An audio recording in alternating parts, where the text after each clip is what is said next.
All right. It's, like I said, 11 o'clock. The show is What's Going On. I'm your host, Hugo Fernandez, here on LaGuardia Web Radio, WLGR. And that music actually was something I heard for the first time this weekend at Rosemary Talmadge's, Dr. Talmadge's memorial service. And I found it beautiful. Sweet Honey in the Rock, which is one of my favorite a cappella bands, favorite groups. That was not them actually performing. I found this one by some young folks, and I enjoyed it. So I thought I would share that to start my show. And today's show is dedicated to Dr. Talmage. And my guest is Dr. Jason Hendrickson of the English Department of Academic Affairs. And he's on to discuss. I want to correct our announcement by saying Africana Studies. Uh, Here at LaGuardia. You want to say hello, Jason?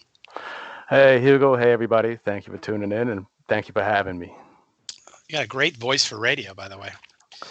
Uh, and before we get into you a little bit, could you just define the term for us? When obviously there's a difference between African and Africana studies. Could you explain that difference to us real quickly?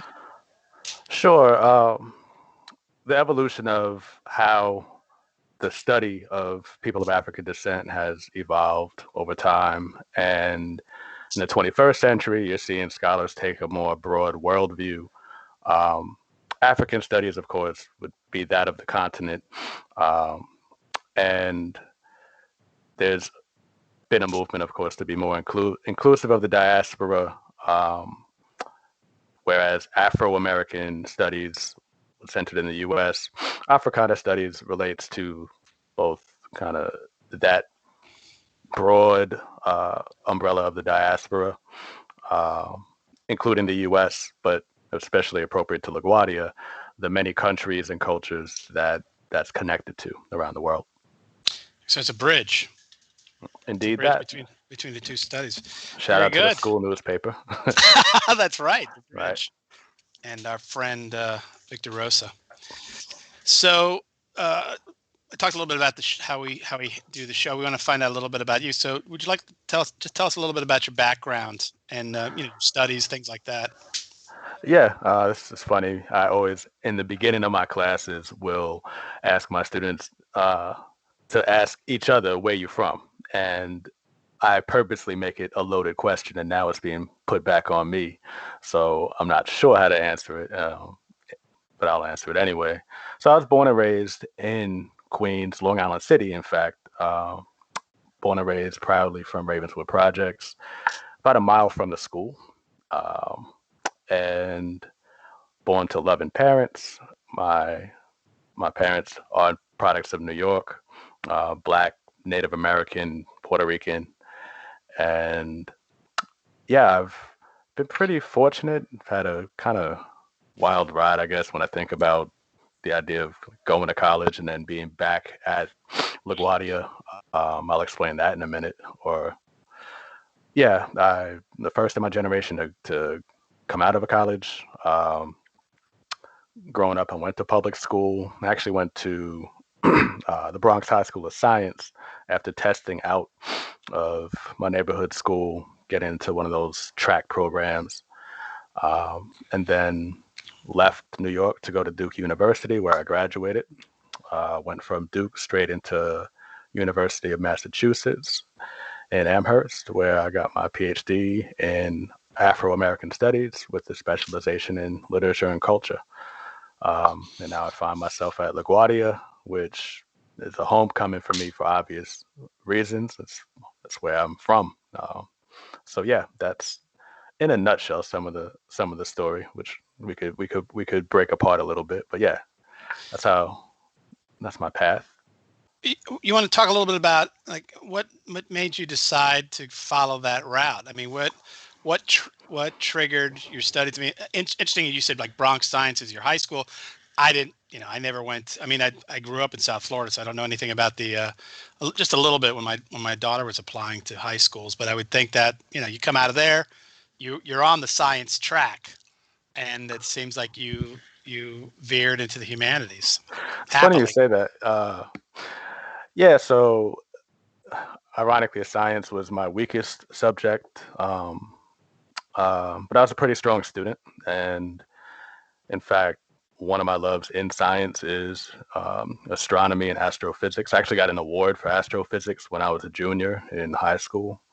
Um, and, you know, one thing that really struck me, I guess, growing up was trying to reconcile, I guess, inconsistencies, right? So I guess like a scientist trying to figure something out, it struck me that so in third grade, I was going to my local school. Most of the kids, black and brown, still pretty diverse. Long Island City has been diverse for quite some time, but still majority minority by far. And my neighborhood was black and Latino. In terms of my friends, um, to go from there in third grade to the school I tested into, where there were no people really who looked like me, made me wonder why that was, and basically having to leave to go and get a good education and come home to a place where my friends were not getting the same. That made me very conscious of difference and race and ethnicity at a very young age. Um, and that there was an element of power. So that always interested me. Because I'm a first generation student, I didn't know that one could have a career exploring these things, right? So I was fortunate enough to have parents who were just happy enough that I was at Duke to just say, well, explore what you want. Um, and it just enveloped me, the history, the culture, um, the literature, and the connection that I was able to make, um, where some of the differences didn't exactly make sense, right? Because racism and difference is a very illogical set, but it does have its own rules, and that became an interest of mine, to delve deeper into, to study, to learn more about, and also just a sense of wanting to give back, wanting to contribute. Um, Having left where I grew up feels really rewarding to be back, to be able to say, hey, this is my adventure, but here I am, and I want to be able to share that. So that, yeah, that's kind of how my interest was sparked, from a pretty young age. You had mentioned, and I give you an opportunity to say this, that you had mentioned you about having a relationship with LaGuardia Yeah, from a very young age. Do you want to mention that for a second? yeah. So uh, my mother was my mother is a returning student in the early '90s, and she would bring me to school sometimes. For perspective, she was going for secretary science, and she was going taking me to stenography classes and typing classes and all that stuff. And that it's in part where I learned how to type. And I would go there as a kid. It was again a mile away from home. Um, just taking the Q66 or the Q19A at the time, um, bus over there. And after that, I actually summer youth employment, which still exists, had a center at LaGuardia, and I was applying. And in fact, my first job was in the C building as a teenager. So I would, in fact, uh, Mimi Blaber, who still works in the C building, was my first boss, um, many years ago. Not going to put her business out there, but it was a while ago. And so, yeah, I've been working. My first job was there, and then to come back full circle was pretty special. It's pretty special still. Yeah, I imagine. You want to talk a little bit about coming to LaGuardia? What was you finished UMass, your all but dissertation you'd mentioned before the show we were talking about that. Uh, what made you think of CUNY and LaGuardia as a destination? Well, I got to give a shout out to my friend and my colleague Jackie Jones in the department. Um, when I was at UMass, Jackie was got one of my only friends, tight friend, who was a few years ahead of me. She landed a position in the department, and then she said, "We're going to have a search. You might as well just apply." I had not applied anywhere else. I was ABD, so I was just set on having my job. I had 5 W-2s that year, just traveling to different places across the state to make ends meet. And she said, apply. Man, when I did apply and got the letter back, um, and got the call from Dr. Sandra Hansen, hey, we want you. I pulled over on the road when I found out. Still didn't believe it until I got the letter. And yeah, it was a very emotional moment when I first got that. There was no question. I didn't apply anywhere else. It was one of those Cinderella stories that I yeah, couldn't even write it any differently. It's one of those things that they would probably reject for being too predictable or cheesy. But that was um, that was what led me back to LaGuardia. I had a chance, and I jumped. That was almost 10 years ago now. So I'm here. I'm Yeah, here and I to would stay. say like we're the fortunate ones. We're lucky that we got you before somebody else snapped you up and some other. Because I'm sure you would anywhere you would have applied. I think you would have certainly gotten a gig if you wanted it. Shoot. I mean, keeping in mind, right? This was still the bottleneck from the fallout of the collapse back in '08, and the job market was still just trying to get back on its feet. But to be at a community college, I mean, that's another important thing. Um, I at the time was weighing my options about where I wanted to go and just what contribution I wanted to make. So to be able to go to a place where, I could truly connect with a lot of students, and say, hey, like, I know that you have this dream. My brother, my siblings are kind of in that same boat of, you know, they've either tried a little bit of college or never did. And like, it, I felt uniquely positioned to contribute something, in terms of perspective that no classroom could have taught me, but just really the combination of life. Um, I wanted to be able to share that with with my students. I had some pretty challenging but fulfilling teaching experiences before. Um, I'd sometimes joke, like, there were places where I taught where I was the darkest one in the room, and I'm pretty light skinned. uh, but Right. but knowing that, and feeling appreciated in the classroom, and some of the immeasurable kinds of benefits of being in the college, yeah, that made it a no-brainer, no question. Mm. Uh, Want to talk a little bit about what you've been doing at LaGuardia since you came here? Some of the things that important things you feel you've been a part of. Man, the I'd say the most I would start with, straight up, the most important thing I've done is teach, and it's really exciting to look back and say, wow, it's been like not a few hundred, but now like teaching students in the thousands. Um, I'm really proud of that. I'm starting with them because that's where I feel, I guess, the most joy reflecting back. So seeing students now who have kept in touch, go on to do things. One had me on her podcast. Another is trying to apply to Morehouse now, or just seeing, like, literally people who I've taught in the street, like walking around. So I'll start with that. But in terms of on-campus activity, I'd have to. I don't keep the CV in front of me, but I would say working with the Black Lives Matter Summit since the beginning. Um, that's been important and memorable. Uh, Working with the faculty and staff of Color Collective in the past few years has been both rewarding. Being able to share those results to the entire college and be on the main stage.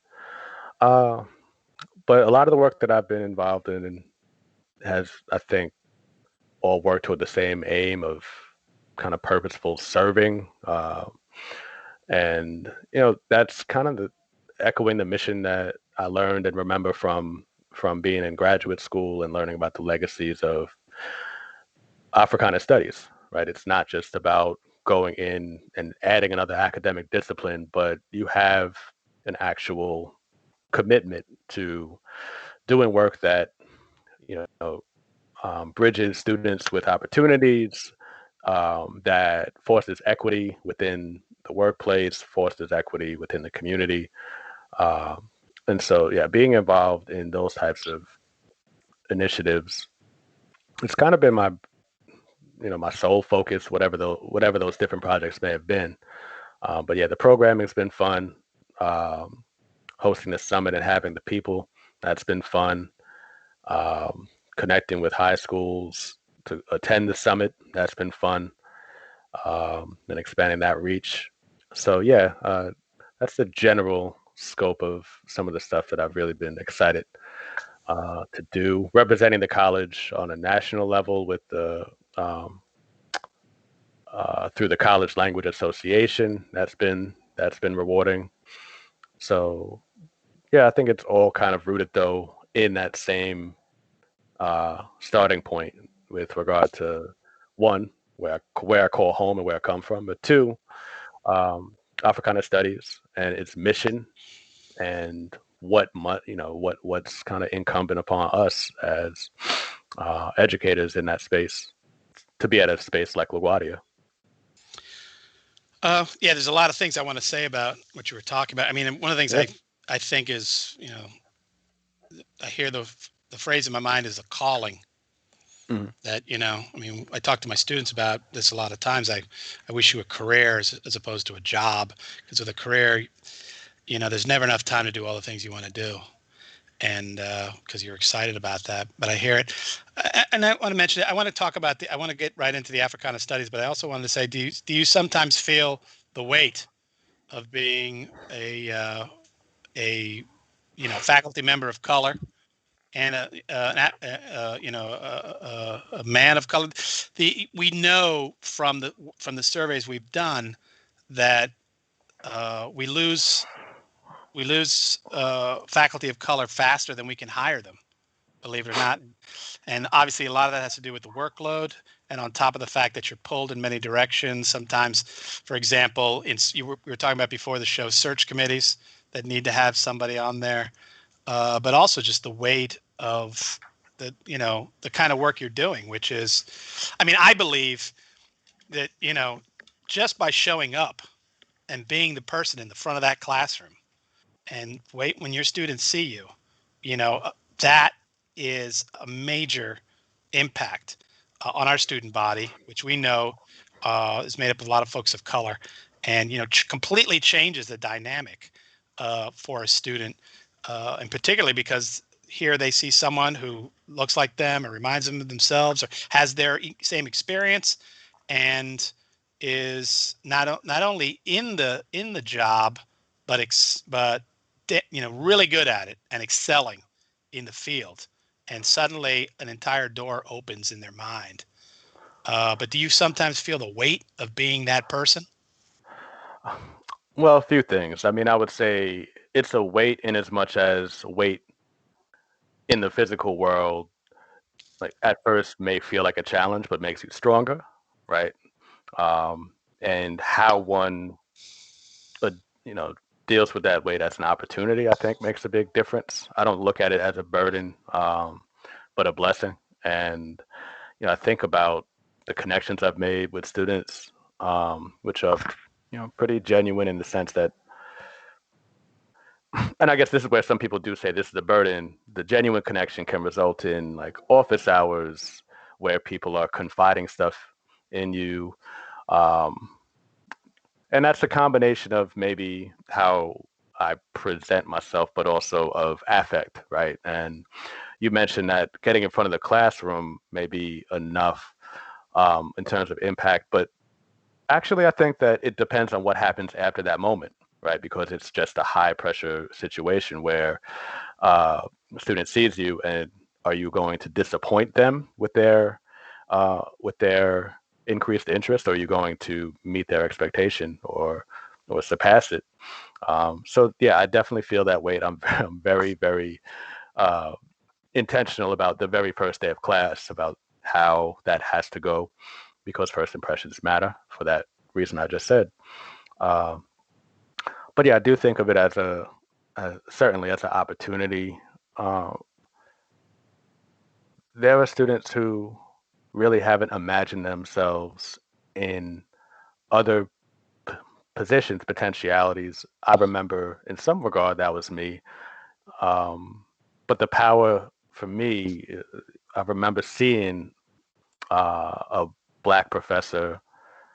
So I guess this was when it took me about 19 years before really seeing that figure in front of me. And here I am, right? Like that was something that said, okay. And I mean, this was a wonderful mentor, um, Dr. Maurice, Dr. Maurice Wallace, who's at Rutgers now. Um, but when he was at Duke, that impact is something I wanted to uh, replicate because of how much it could really change. It's not just him. It's also not me saying everyone needs to go and be a professor now, but it's just saying, hey, here's what's possible. Um, you know, Career paths are very confusing. And so being able to walk people through possibilities based off of what I've seen, which I'm still figuring out. But yeah, that I think is the impact for sure. Like, so I don't look at it much as a burden. It's really an opportunity um, to connect with students and also to connect with other colleagues too. Here's another question for you. When you came to LaGuardia, did you feel welcomed? Did you feel like you got the support that you needed to succeed in I, this world? I did. Um, I did. I think I had at that point a pretty sound network of people to fall back on, and yeah, I understand for sure the folks who do not feel that. I feel pretty fortunate with regard to one, my department, and I do want to acknowledge my colleagues for that, including our chair and folks who I came to LaGuardia with. I mean, I also had a pretty unorthodox kind of setup um, to be in one such a huge department, uh, whereas my colleagues in other places, you have a small department, and it can feel very overwhelming. And I had a network of folks who I knew, so I was already coming in knowing Jacqueline Jones, Ilya Abdullah Mata, and these are people I have to shout out for their contributions on the campus too. There's just a great network of people who I came in with and who I came to know since, and I want to speak their names. As much as my memory could allow. Well, I don't have enough time, but I do want to shout out really that there's a great network of people here, um, and I want to continue to strengthen that network, not selfishly for me, but I mean for others, students, and just as an infrastructure thing, so that we can really harness the full potential of what that means for folks on campus, whether that's staff or faculty or students, to have the best experience they can. So you feel like, when new folks come to the college, do you try to welcome them, maybe even pull them aside and say, hey, if you need any support, blah, blah, blah, that kind of thing? Yeah, definitely when possible. I think we're in a place in time now where, what is it? I really feel for people who have started a new position. I think in the past year or two. If I mean, on one hand, I'm happy, hey, to get a new job in this environment, but I don't know what it's like to onboard in this type of environment and how hard that has to be for anyone to navigate their way. But yeah, certainly, it's all part of what this whole thing is about, to try to help folks along and give back as was given to me. All right. Well, it's 11:29, and I just want to take a moment for a station break. You're watching the show is What's Going On. I'm your host, Hugo Fernandez, and here on LaGuardia Web Radio, WLGR, and my guest is Dr. Jason Hendrickson from the English Department in the Division of Academic Affairs. And we're going to be talking now about Africana Studies at LaGuardia, and in particular your role with it. You want to talk a little bit about uh, you know, what kind of work you're doing in this area?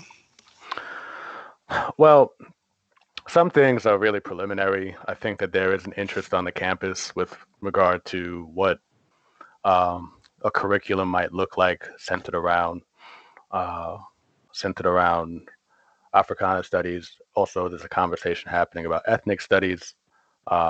We have a women's studies option already on the campus through the hard work um, of quite a few folks, both in my department and out of it. Um, so in that regard, like there's some preliminary conversation, but again, Africana studies is about, I guess, the larger work, not just in the classroom. So one thing definitely want to note is through the Center for Teaching and Learning, staff and faculty can join our Africana workshop across the curriculum series. So we're going to have three events that are remote, of course, in March, April, and May to help faculty and staff think about how to engage or implement Africana studies in the work that they do. Um, some of it will be led by us. Some of it will be led by the faculty and staff who attend themselves. Um, and the goal is to really, again, we're in a preliminary phase. So the goal is to try and one, gauge interest, and two, really get a bedrock going where I personally think we have the personnel to eventually move to a place of say, hey, let's try to see what courses we can map out. Um, so yeah, that's the goal in that area. Um, there's the Black Lives Matter Summit that's happening. Again, that's an annual thing that we're trying to keep going. On April 12th, we will be beginning the summit, although this summit's going to be a little bit different because it will be over the span of a few days, not just one. But I'm co-chair of that along with Rachel Romaine. That will be exciting because we will be, as of now, having Jumani Williams, our public advocate. So he'll be attending, he'll be speaking, and he'll be kicking us off. But yeah, there are a bunch of different involvements, activities that are going on.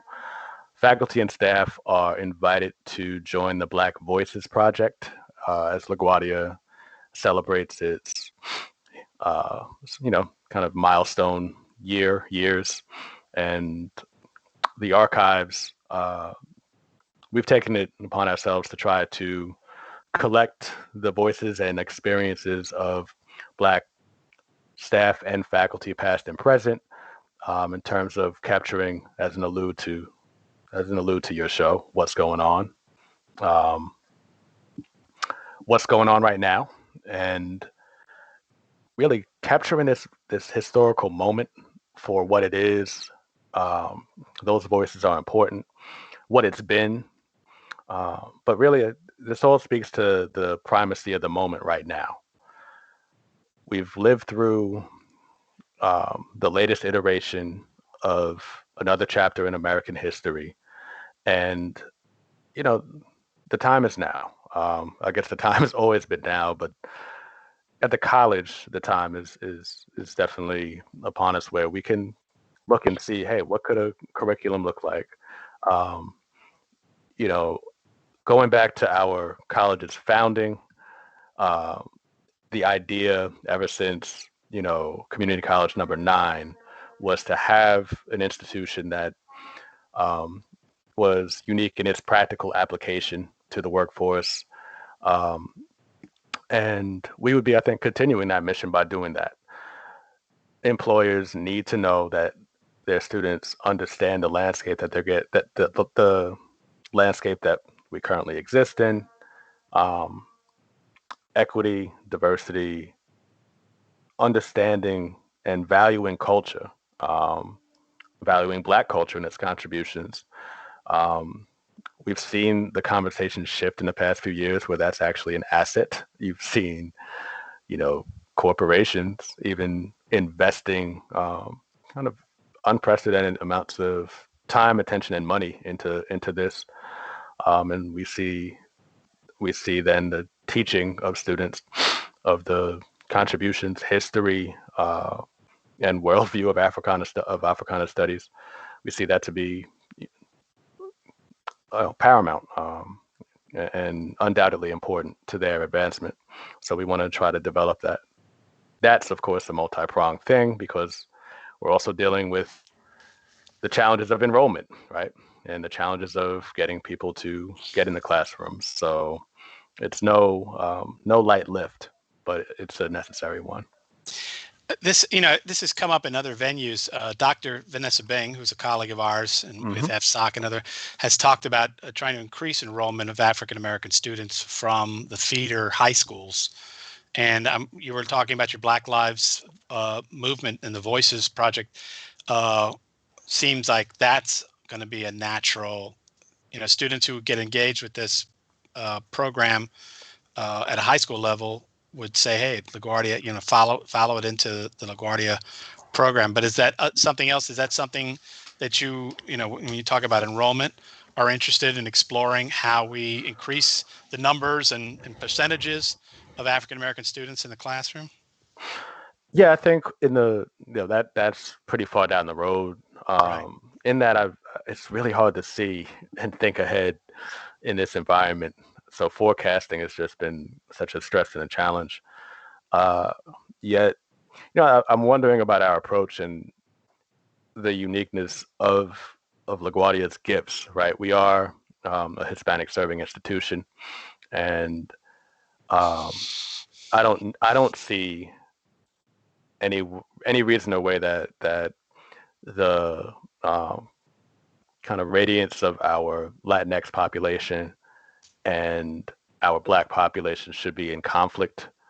It's not a race for resources or anything like that, but really it informs the reality of New York. I mean, you look at anywhere, especially like the Bronx, and it's understanding those connections of of Afro Latinx culture that is also present that we have to take advantage of. Uh, that reminds me, I have to shout out that on March 24th, there's an event that um, colleagues are planning. Ryan Mann Hamilton, Sonia Rodriguez, and Shanae Wallace. Um, I believe that's Wednesday, March 24th, and I don't know if that calendar date is exactly correct, so I apologize. But yes, I think that's it.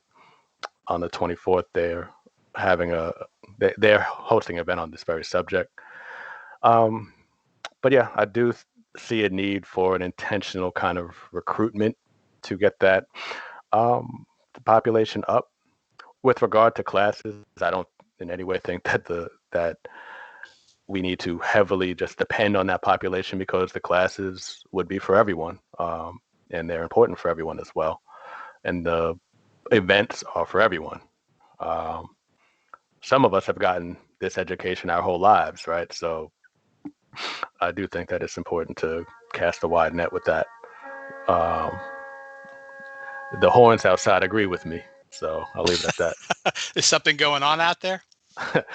Well, I mean, this is Brooklyn. This is Flatbush. We got construction. We got gentrification. So Oh, I thought stuff is happening the outside. universe was, cheering you on. That's Sorry, sorry, I've got how to I'd like to. That's how I'd like to think. turn this off. Yeah. Anyhow, I like that. I mean, before when you said that the time is now, or now is the time, the famous Charlie Parker composition, and now we've got horns in the background. I mean, it's the ghost of Dizzy coming in with his solo. At that point, this is a unique thing for me because I think I signed up for it was peculiar because I was exploring signing up for the Africana Studies workshops, and I didn't really finish, and then I got the call from you saying you're in, and I'm like, okay, that's the universe saying, you got to be there. Well, yeah, your What should I rigorous application process was different because you have a history that by your own use? reconnaissance. That's how we did that. Usually when they see me coming, they're like, they close the door. But I was gonna. So what should I expect in that class? What are we gonna be doing? What are we gonna be? Or not the class, but the workshops. What will we be doing in there? So one, I want to acknowledge Paul Fess, who I believe is a new dad or a dad again, Mm. who's working with me on this, as well as Misan Doko, who will be partnering with me on these workshops.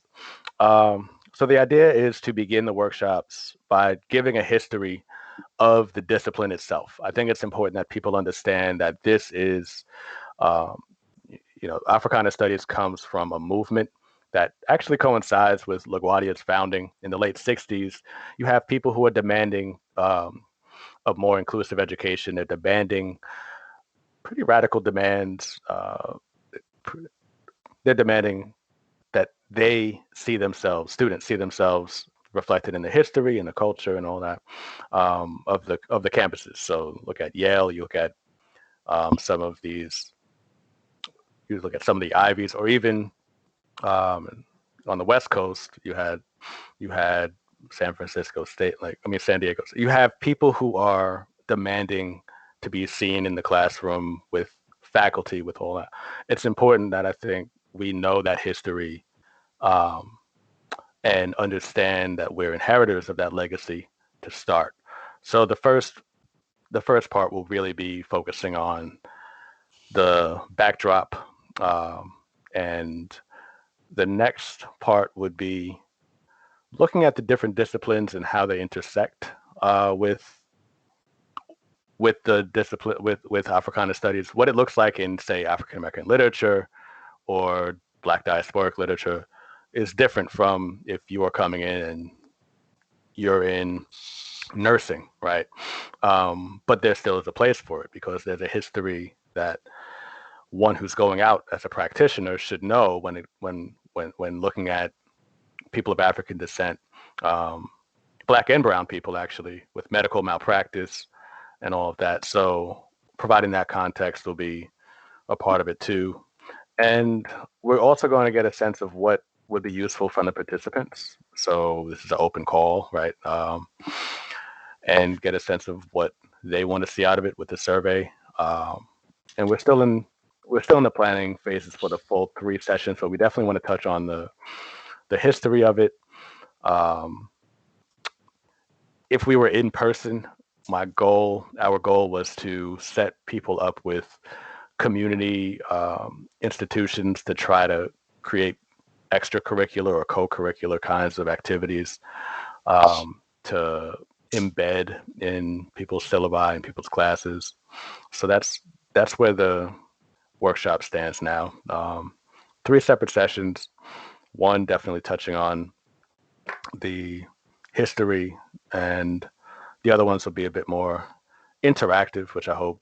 Well, the whole thing we expect to be interactive, but we want to get a sense of what will be useful to the members depending on what discipline they're coming from as well. But more information on that toward the end of the month when we send out some publicity around the college.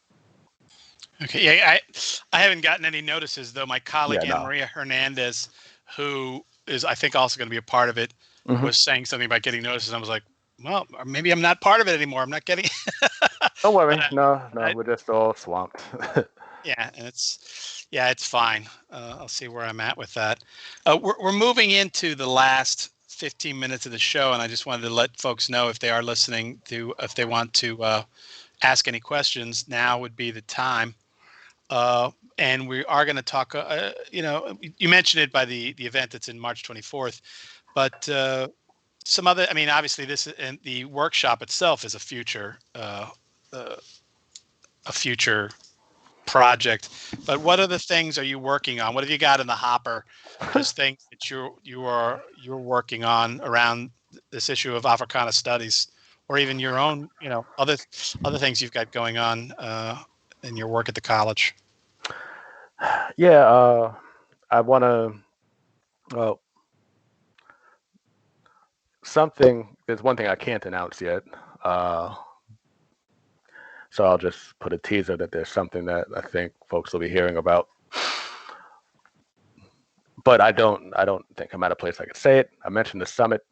Uh, the faculty and staff of color collective this upcoming semester, we'll be working on mentoring. We'll be working on trying to see and visualize what mentoring looks like on a faculty staff level, and then think about what it could look like on a student level for the following year. We'd like to get a sense of the student population and the pulse of what students are feeling. So we'll be working on trying to finalize a survey for the students to talk about their experiences as a follow-up to the survey we've done for faculty and staff. Excuse me. And I mentioned the event with Professor Mann Hamilton, Professor Rodriguez, and Professor Wallace. Uh, that's part of a larger effort that we're doing called Voices of the Unheard.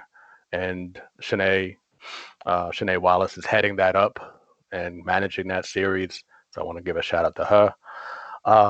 Where we're just trying to get staff and faculty who are interested in sharing something, whether it's their expertise, their story, or an issue that they find pressing, to just have the agency to speak out.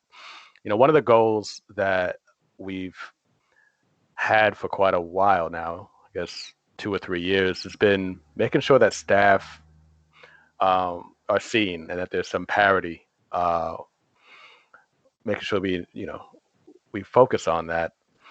I think that's not unique to this college, that faculty and staff sometimes have had different experiences. I think it has no place in any particular college because staff should be valued. Yet, I know in institutions I've been at before, there's sad kind of condescension. I don't think we have that here at the college. Yet there still are ways that policies could possibly be improved, or just that the experience could be improved. So, yeah, we definitely we're looking forward to ways that any of those differences could be addressed, and trying to work on, again, improving the environment for folks. But I think the future efforts, both the uh, for FSOC and me personally, it would be more student centered. That's where I get a lot of my energy and my fulfillment. And I know it's a controversial thing to say now, but man, I want to be back. I miss Oh, it you a mean lot. on campus physically? Yeah, yeah. I know that's its own controversy because obviously the challenges involved in it, but people are rightfully cautious or worried. Yet at the same time, I know that, and it speaks a lot to our students that they have a hunger where they want to be back. Um, and I understand why. So there's something that I think at that point I'll have a great idea of what's possible. Uh, but yeah, I'm trying to definitely keep my focus more toward our student population, what's going on with them, and working with the new president uh, because that's a new vision. We have new challenges in a post-COVID world. So I'm excited to see what those will be because those are, again, opportunities in the face of challenges. So, that's going to be a collective project for all of us. Yeah, I think one thing you didn't mention, am I wrong in this, that you are on the president's, what is it, a committee on diversity and equity? Yeah. And I don't know if you're, sworn to silence about what goes on there, but is there anything you could say about that work? um, I think that just that it's ongoing. I think that there will be probably more updates as we rev back up in the March and April months. Uh, Vanessa Bing and Wendy Nicholson are really stepping up to do a lot of work there. I'm just a messenger, um, as I co-chair FSOC. So I haven't heard anything coming down the pike that is an announcement. Um, but yeah, just I think a few more. I mean, I could be completely wrong, so I don't even want to. I don't want to lay claim to say that I have anything definitive on that. But yeah, I think we're going to continue. We're looking at mentoring. I know that the folks that I work with at FSOC are working with the folks with Surge. In general, I just want to emphasize that, we may have our kind of centers of work like affinity groups, but we still work with all groups, I think, on the campus as much as we can for a common goal. And uh, one other thing that I could speak from, there'll be some updates to the website that we have. Uh, LaGuardia's website for diversity, equity, and inclusion, which I believe is LaGuardia.edu/D/DEI. Yeah, there'll be some kind of calendar updates. I think we want to try and work on just spreading the word better about events that are happening. We've, I think, historically had some challenges with promoting and spreading, and especially in a remote environment. So one of the things that um, we want to do is just stress what is happening on campus so that, people can know about it. Want to acknowledge my colleague, Rachel Boccio, in English. Actually, I've never pronounced her last name, so I hope I didn't just mess that up. But Rachel and I have made it a point to say, hey, let's collect the events that are related to this work on campus so that it could be publicized, and we could put that word out there and not do too many events. I know that. Oh, yeah. Okay. A whole slew of things I just forgot. Sorry, I just had that an epiphany. I was going to say we're in the middle of Black History Month. Right. Yeah. Yeah. Right. So tomorrow I will be speaking about. Tomorrow I will be speaking on legacies of distrust and policing at 11:45. That'll be through the United Wounds of America series coming out of Student Affairs, and that's there should be a flyer or just looking. Yeah, you could contact me for more information on that. For the Zoom link, um, there's a whole series of events that they have going on throughout the semester, so they've sent out flyers about that. And again, you can contact me. I'm happy to get back to folks about that. So yeah, the Voices of the Unheard series. I want to also acknowledge.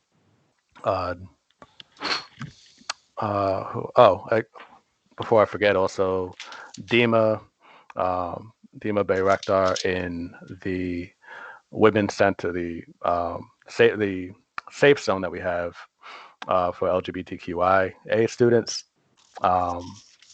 Plenty of events that she's putting on, so definitely want to make sure that folks are aware as well. It's a lot of stuff. Well, it's a lot to remember, so that's yes, why I was struggling. Off the top of your head, yeah, right. Yeah. There needs to be a clearinghouse for all this kind of information. Yeah, but all that to say, there's a lot going on, and a lot of people who are putting in a lot of, putting in that work, who I've tried to, speak and say their names. I know I've missed a few, so charge it to the head and not the heart. Yeah, you always have to make a disclaimer when you start trying to name names. You're always going to forget somebody. Yeah. We're coming to about the end of our time, so I don't know if you have any last minute thoughts or anything that you feel that you'd like to share that you feel you haven't had an opportunity to say. We're in a moment. Else. Sorry.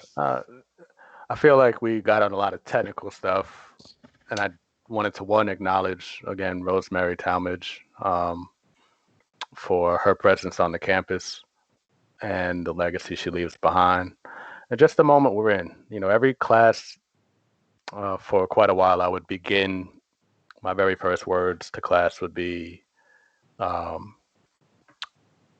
to my students, and I would say, where justice is denied, where poverty is enforced, where ignorance prevails, and where any one any one person is made to feel that society is an organized attempt to oppress, rob, and degrade them, neither persons nor property are safe. And that was Frederick Douglass. It's something Mhm. that I always open class with, and I think it's particularly telling, or particularly relevant to this moment as people try to understand, um, the Black Lives Matter movement, and understand, um, also where we are, with what's going on.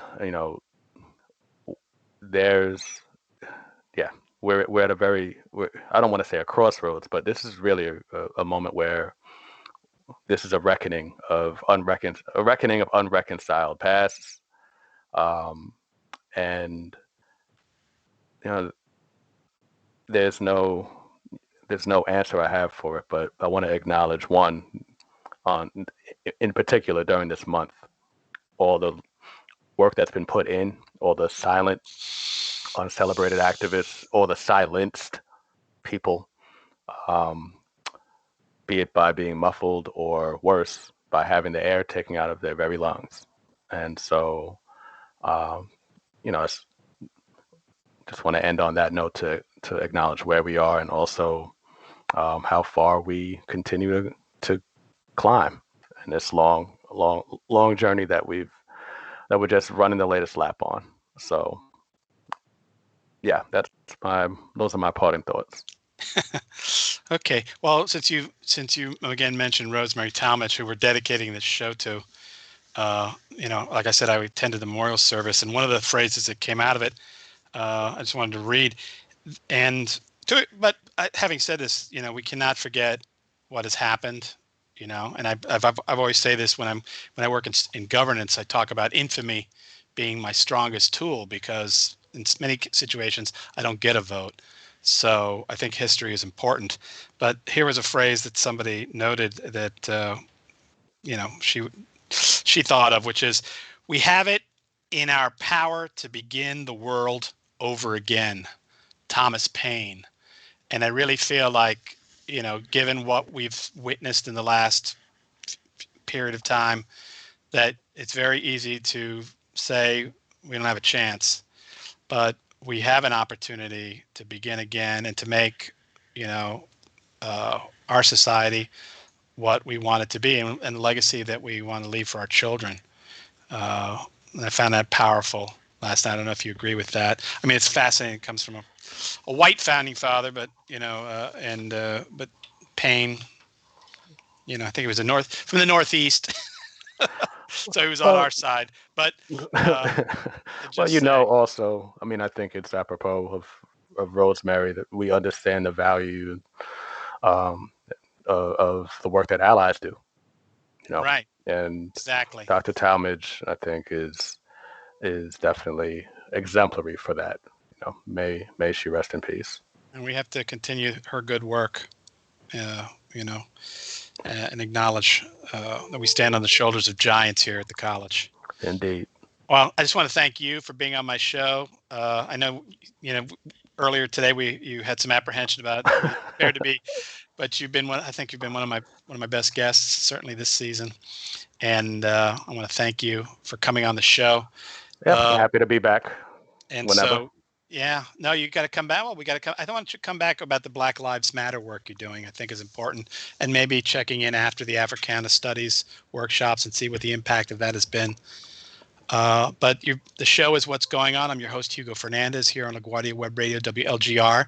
And my guest today has been Dr. Jason Hendrickson of the English Department in the Division of Academic Affairs. And we've been talking about Africana Studies here at LaGuardia, and, what it's like to uh, be a professor, man of color in this community, and the impact you can make. And I think like I said, I didn't want to say that, all you got to do is show up, but I just wanted to say that that is a very powerful piece of it, and obviously everything else after that is gravy. you, you and I'm sure that your students love you, and I Hope just want to so. thanks for all your good work. Thanks for being on the show. Thanks for watching and listening. And Mr. Pope, take us out with a little history lesson. Thanks. All right.